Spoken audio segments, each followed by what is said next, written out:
Hello, Aquarius, and welcome to Glow Stick Tarot. I wanted to do this last summer, and I was like, everyone is going to hate that. They won't be able to see the cards. I can't do that. It stayed on my heart because I personally love glow sticks. So I'm doing it now. Hey, you guys were the most requested, so you're gonna go first this round. I hope that everyone is doing well. I hope you had a good Lionsgate. I really, I felt like a major shift in energy for Lionsgate. It was a good day. I did a Lionsgate reading on my Patreon. If you want to check that out for more content from me, it's in my description. Also check out my website, thisheartsvoyage.com, if interested. If you're new here, you like these, consider subscribing. I do just started doing readings upon request. So I will be focusing more of my time and energy on meeting the requests of the people that actively support me. So if you guys, I really, I mean, if it's Aquarius that you want, I really do not mind to do an Aquarius reading like every other reading. That's fine with me. I have no qualms. So just let me know what you want to see next. Okay. Bottom of the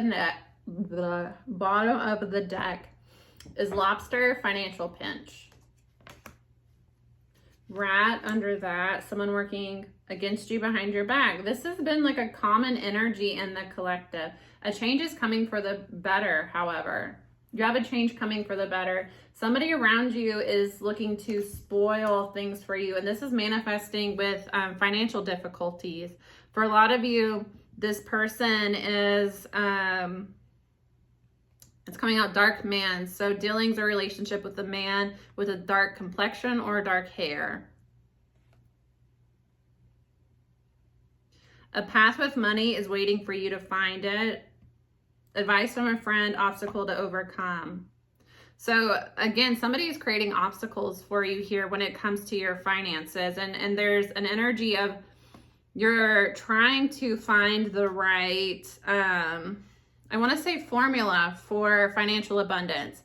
And it feels like you are constantly running into blocks or obstacles, and you're struggling financially. But again, somebody is working against you. So whether this be, evil eye, witchcraft, or even just somebody trying to sabotage you, actively trying to sabotage you. I do get that this is a man. Again, dark complexion or dark hair. This person stalks you. I do see that you, there was a tower between you and this person. So an argument, you cut this person off. You recognized that they weren't a good influence in your life. This person continues to stalk you. Yeah, I see that there was, I would show you guys the cards, but you're not going to be able to see them. You just got to take my word for it. I don't think that it matters that much anyway. What I am seeing here, there was a tower. Somebody kept creating obstacles for you, and you started to recognize that this person spoiled things for you. That it's like when this man is around you, things get harder. So you cut this person off because you started to recognize their true motives. They tried to hide their true intentions towards you, but you felt it, you sensed it, and you cut them off. Since then, this person has continued to stalk you, especially online. I get for some of you, this person might even try to hack into like your emails, so be careful. Yeah, they're looking to reconcile with you. They want to come back towards you.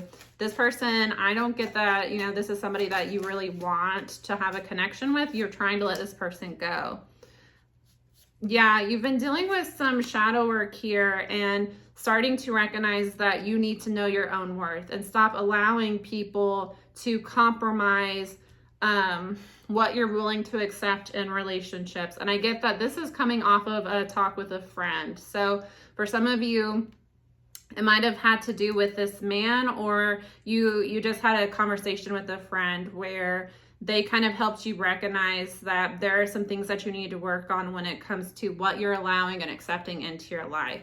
This this comes from childhood. There's a childhood wound here, or this is a pattern within your family. You might have your parents are codependent, so you lean towards codependency. You allow people that you know aren't good for you to get you to question your worth. And that's really common when we're unhealed, especially when we have wounds from childhood, because those are deeply ingrained within us, that rather than, and you know, this is a part of growing up in dysfunction as a child, because as a child, we don't have the capacity to understand that, you know, mommy and daddy are being mean to me because mommy and daddy are experiencing their own issues. It's, you know, they're being mean to me, you know, people are picking on me, my teacher is nasty to me. These are because there's something wrong with me, and I need to find a way to create peace in the situation. Typically, when it comes to compromising my own well-being, compromising my own standards. So, looking to keep the peace with people that are intentionally creating obstacles for you. I do get for you, there is an inseparable bond between you and another person, but there's a karmic lesson when it comes to confiding in others. For some of you, you might have confided too much in this man here that was creating obstacles for you. That's one of the most hurtful things. And I think that a lot of us have experienced that when somebody makes you feel safe to communicate, you know, wounds that you have, trauma that you've experienced, patterns that you've experienced that have been harmful towards you that you were working on, and to have those thrown back in your face or used against you at a later time. It is a karmic lesson though, because a lot of us have to recognize that you set the tone, you set the standard for the relationships that you allow into your life. So if you allow people into your life that constantly make you feel like your needs are not important, that, you know, your individuality, your preferences, your well-being is not important. That's something that I have had to kind of recognize, is because I have a strong Aquarian energy, and Aquarius rules the house of friendship. And Aquarian people tend to be detached, but they are serious about their friendships. They when you connect with people, you take those seriously. You're a fixed sign. I had to start recognizing that it's not my purpose on this earth. It's not my calling to compromise my own well-being to help people that aren't interested in healing, aren't interested in addressing their flaws that are harmful to others. It's not my responsibility to heal other people. It's my responsibility to heal myself and then support people in their healing journey as I'm called to do by source, by spirit. It's not my responsibility to compromise my own worth, my own value, and my own healing to help an individual that is wounded and thriving and, you know, using those wounds as weapons towards other people.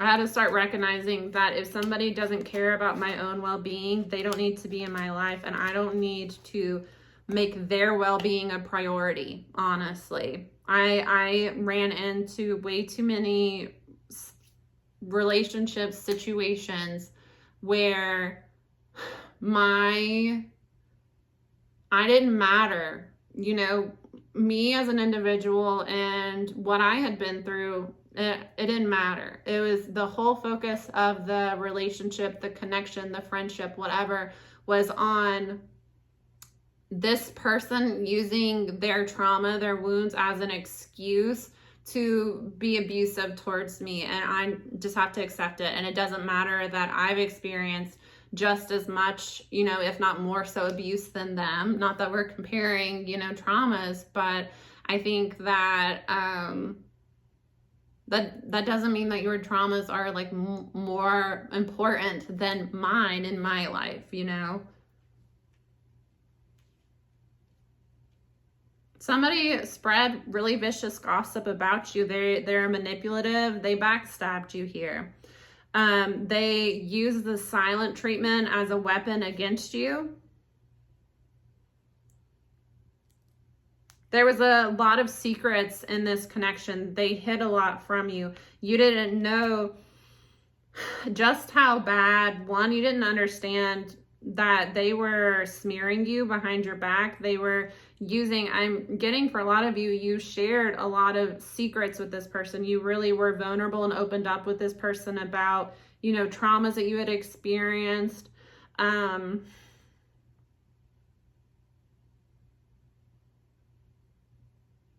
And, you know, they used these to manipulate you and to talk shit about you behind your back. This person ghosted you, avoided you, in order to get the upper hand in the connection. They hid things from you. They played dumb a lot. And I'm getting that this person is really messy and they cling to a lot of bad habits, but they hid that from you. I get that this person, it's like a double life sort of energy. And I get that they're very toxic towards you. It's like,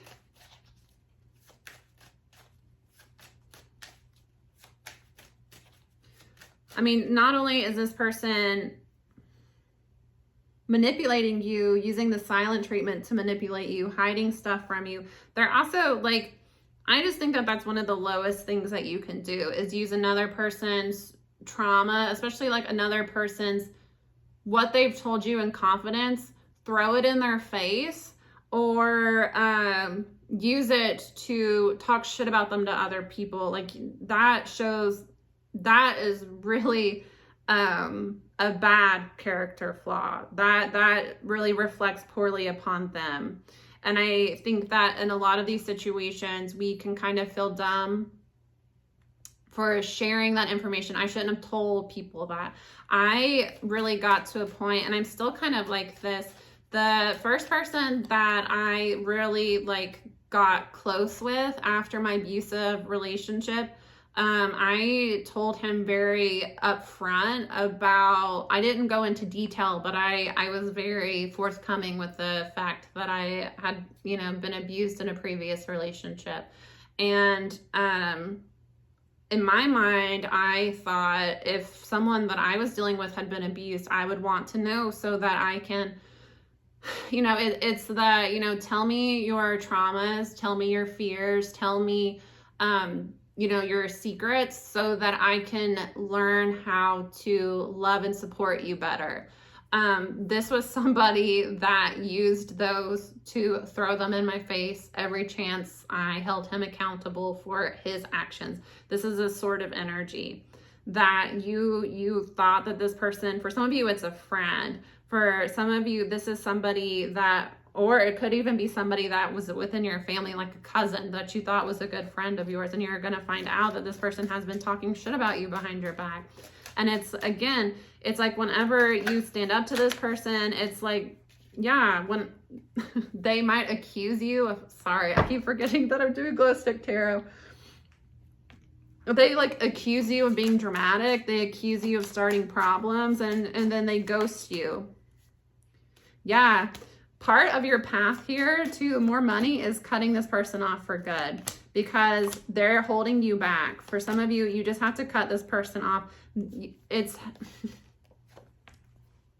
I want to show you the cards. I know you can't see them. Here. You're in a vibration of dark energy and possibly even witchcraft if, you know, this is the type of person that you're dealing with. It is a past life connection with them, but you need to cut this person off. Just because you have a soulmate connection with somebody does not mean that they're a good person to have in your life. This could have been somebody that was abusive to you in a past life. A lot of people will manifest into your life because they have bound themselves to you in previous lives.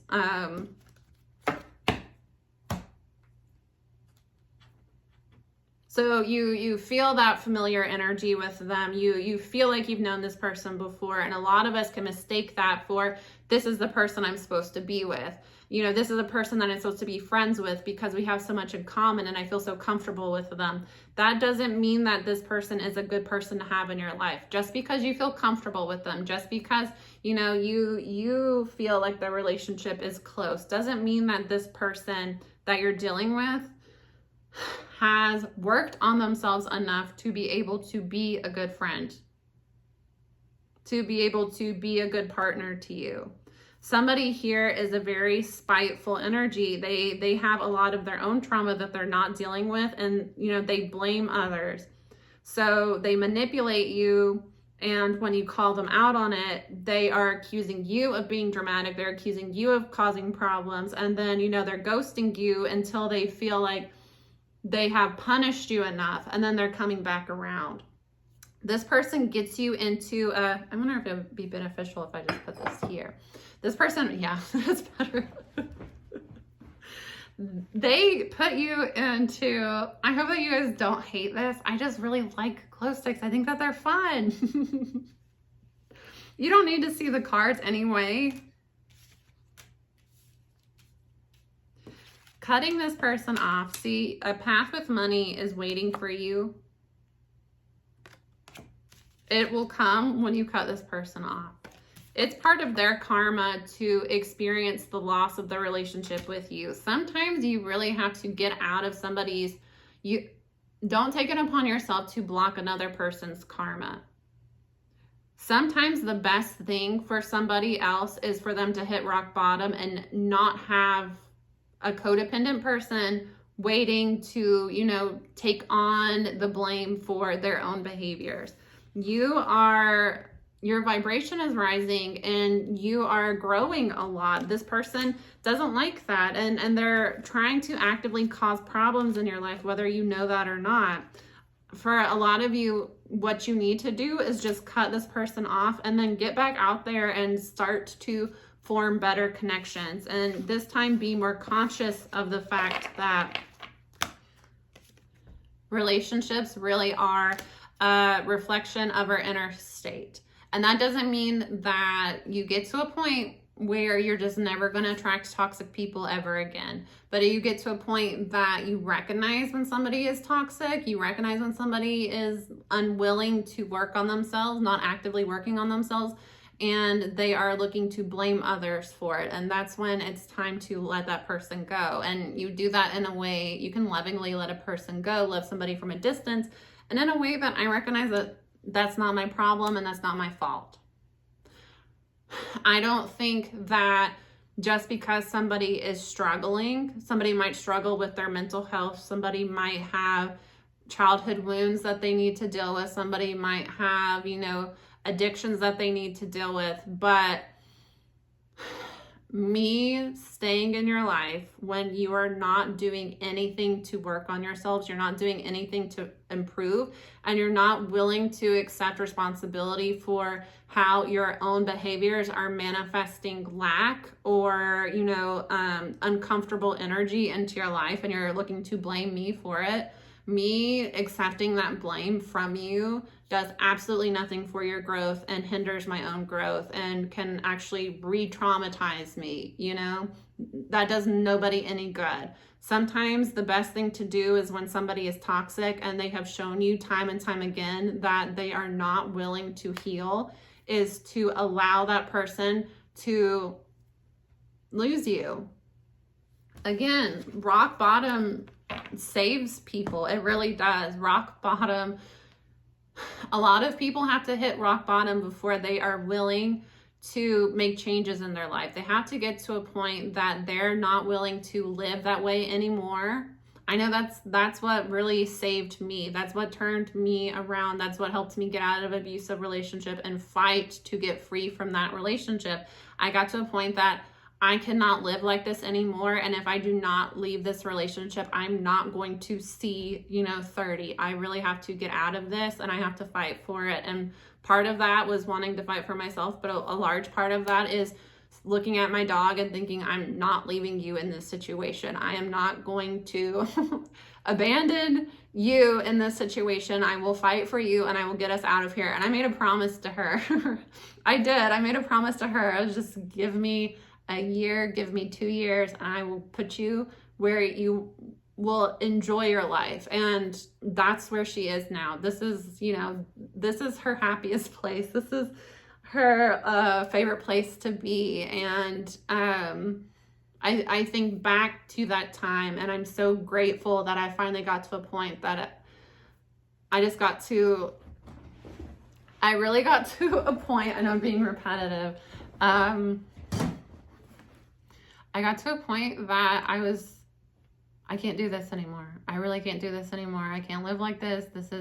I would rather, you know, not live anymore than be like this. And I'm not going to do that to my family. I'm not going to do that to my dog. I'm going to fight, and, you know, whatever happens, happens, but I deserve to at least try to get her and myself out of this situation.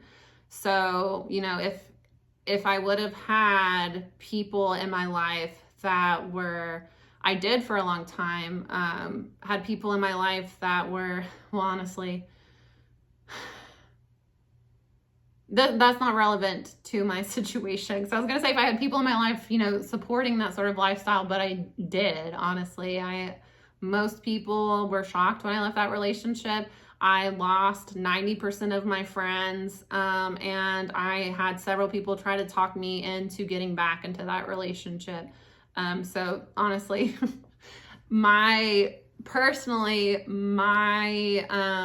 defiant attitude and my, you know, black and white thinking really saved my ass in that situation, because once I decide I'm not doing something, I'm not doing it.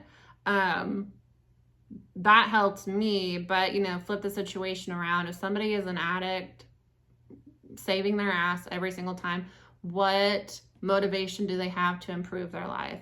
If somebody is manipulative, talks shit about everybody, tears everybody down, and actively works against people, what benefit does it have to you or them to maintain a relationship with them at all? I've had a lot of people that I really considered, to some friends I considered family. And when I finally had to grasp that this person has sabotaged my happiness and my relationships every single chance that they've had, they've shown me time and time again that they feel animosity towards me, and they're even willing to, you know, in some cases get aggressive with me for no reason. Why would I maintain a friendship with them? You know, and it hurt to let those relationships go, but ultimately it was helping nobody. And, you know, some people have continued on to talk shit about me and smear my name, but I think that the people that know me, that have taken the time to get to know me, would hear those stories and know that they're completely made up. You know, they're completely fictional. This is somebody that's toxic, that has toxic behavior patterns in all of their intimate relationships. And, you know, I don't. I have a lot of close relationships that have lasted almost 30 years. Yeah, I think that the truth comes out in recognizing somebody's behavior over time. And I think it can suck when somebody is running a smear campaign on you and, you know, talking shit about you. But really, Aquarius, you have to just trust that the people that truly know you and love you will know the difference. And those that don't, it doesn't really matter. It doesn't matter. You know, if they're siding with somebody that talks shit about another person that has only been kind and good to them, the person that I, you know, was talking about earlier that was emotionally abusive towards me and threw my trauma back into my face, I know that person has talked shit about me. What did I do to them? I lent them money to pay their rent. I lent them money to go visit their family. I bought shoes for them. I brought clothes for them. I let them stay with me when they didn't have anywhere to stay. I gave them like, you know, months notice when I needed them to leave because they were creating a very toxic atmosphere for me. Never once requested I never asked them to pay me back. I let them stay with me for free, fed them. I did my absolute best to try to help this person and put them in a better situation. And they did nothing but tear me down. You know, they're not somebody that I need to spend any more time on. And I'm completely comfortable letting that relationship go and not looking back. And if that person talks shit about me, that speaks on their character, not mine, you know? Anyways, I hope that was helpful. I will see you guys soon. Bye.